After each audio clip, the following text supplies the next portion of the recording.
Hello बच्चों, तो आज ये क्वेश्चन देखते हैं। ये क्वेश्चन कह रहा है which of the following has the lowest ionization enthalpy. तो इस क्वेश्चन में बताना है कि 4s1 की सबसे लोएस्ट आयनाइजेशन एंथैल्पी है, 3d2 की, 3p6 की या 2p6 की। तो सबसे पहले देखते हैं कि आयनाइजेशन एंथैल्पी होता क्या है। आयनाइजेशन एंथैल्पी होता क्या है? आयनाइजेशन एंथैल्पी होता क्या है? आयनाइजेशन एंथैल्पी होता है अमाउंट ऑफ energy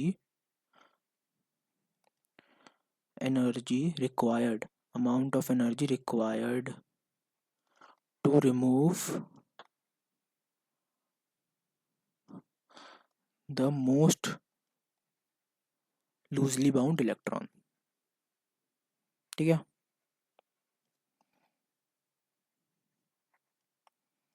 ठीक है। अब ये तो समझ आ गया कि मोस्ट लूजली बाउंड इलेक्ट्रॉन को जितनी एनर्जी निकालने के लिए रिक्वायर्ड होती है उसको आयनाइजेशन एंथैल्पी कहते हैं। अब ऑप्शंस देखते हैं। 4s1 ऐसा होगा, एक इलेक्ट्रॉन है, ये 4s है। अब बी ऑप्शन देखते हैं। बी ऑप्शन है 3d2।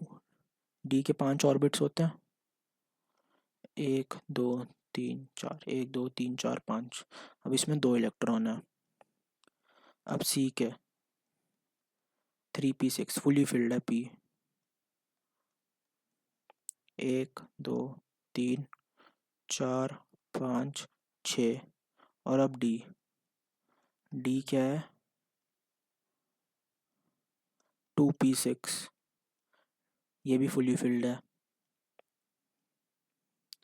ये है 3d, ये है 3p, ये है 2p। अब मैं बोलूँ इसमें से, अब हम डायरेक्टली बता सकते हैं कि ये सी और डी तो आंसर नहीं हो सकता यार। सी और डी आंसर क्यों नहीं हो सकता? फुली फिल्ड है, इसमें मैक्सिमम एनर्जी लगेगी इलेक्ट्रॉन निकालने के लिए। ये इतना स्टेबल है, ये एक इलेक्ट्रॉन लूज करना क्यों चाहेगा? इसको हमें एनर्जी देनी पड़ेगी, इतनी सारी एनर्जी देनी पड़ेगी इलेक्ट्रॉन लूज करने के लिए, और वो फिर वो देगा भी नहीं क्योंकि वो अनस्टेबल हो रहा है, वो इलेक्ट्रॉन देना ही नहीं चाहता। अब कंपटीशन है 4s और 3d में, 4s और 3d में कंपटीशन है। अब 4s को एक इलेक्ट्रॉन चाहिए, एक इलेक्ट्रॉन चाहिए फुली फिल्ड होने के लिए, या वो एक इलेक्ट्रॉन देने को भी तैयार है हटने के लिए, स्टेबिलिटी को अचीव करने के लिए। कोई कंपाउंड है जिसकी 4s1 कॉन्फ़िगरेशन है, या तो उसको एक इलेक्ट्रॉन दे दो स्टेबल होने के लिए, या वो एक इलेक्ट्रॉन दे देगा स्टेबिलिटी पाने के लिए, उसको कोई फ़र्क नहीं पड़ता, इक्वल प्रोबेबिलिटी दोनों की। अब 3d में, 3d 3d2, जैसे अभी ये 3d2 है, अब इसको या तो हम एक इलेक्ट्रॉन दे सकते हैं 3d3 बनाने के लिए, या तो हम इससे एक इलेक्ट्रॉन ले सकते हैं 3d1 बनाने के लिए। तब ये चाहेगा, ये एक इलेक्ट्रॉन देगा नहीं, मैं बताता हूँ क्यों नहीं देगा। अगर इसने एक इलेक्ट्रॉन दे दिया, ये 3d1 हो गया, 3d1 तो 3d2 से भी ज़्यादा अनस्टेबल है यार, वो क्यों जाना चाहेगा?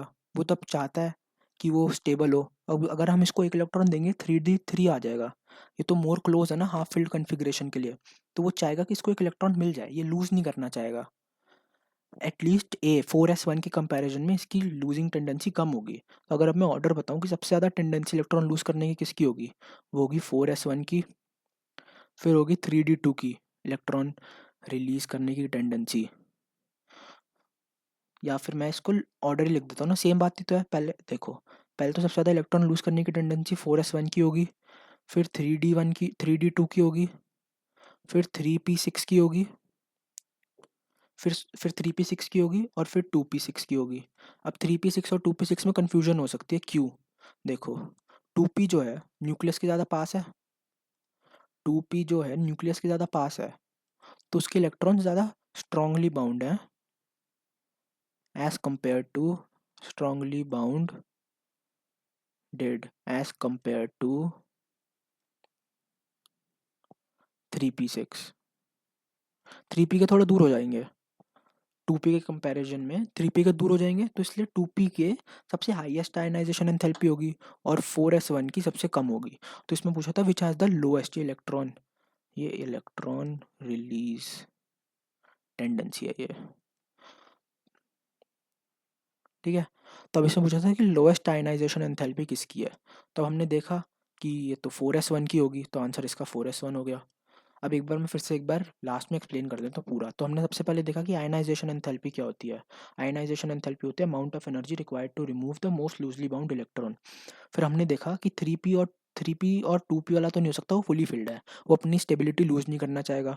फिर हमने 3d में देखा, अगर हम 3d से एक इलेक्ट्रॉन ले लेंगे वो 3d1 बन जाएगा, वो तो नहीं, वो ठीक नहीं है, वो ठीक नहीं है, वो एक हमसे उसको स्टेबल करने के लिए एक और इलेक्ट्रॉन लेना पड़ेगा हमें उससे।